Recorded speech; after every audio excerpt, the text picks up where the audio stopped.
Good evening. I'm Pizza. They call me Pizza because I get a piece of news from here, piece of news from there, piece of news from over there, piecing all together. Then I give you a piece of my mind.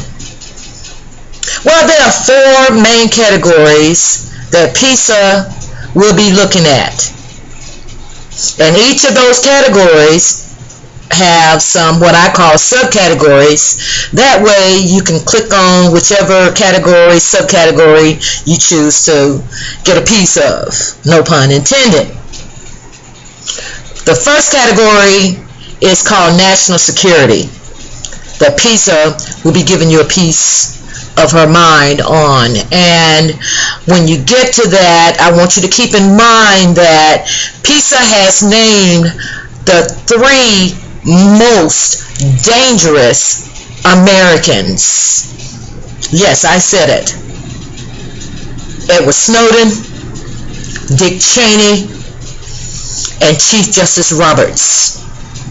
Yeah.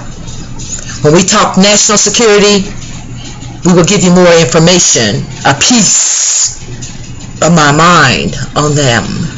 Then number 2, we're going to be talking about the midterm elections.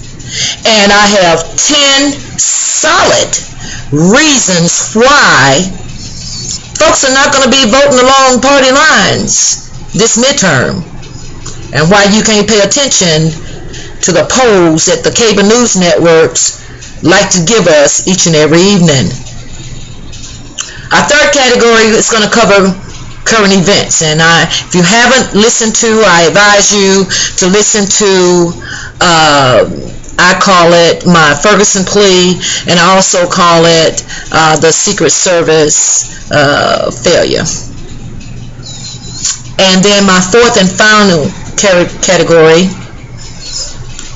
I talk about the cable news networks and top media outlets like the newspapers. And when I mention those, I'm talking about the top, the New York Times and all the like, and the shows that are covered by MSNBC,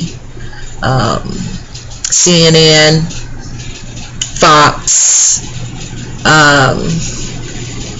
as to why you need to be careful listening to those stations, if you should in fact listen to them at all. And as a spoiler alert, I will say this: if you happen to listen to a cable news network, listen to the Rachel Maddow show for your news. And then for an interpretation of that news, I would suggest that you listen to Bill Maher. His language may be offensive, but listen to his application and explanation of the news. So, peace out from Pizza.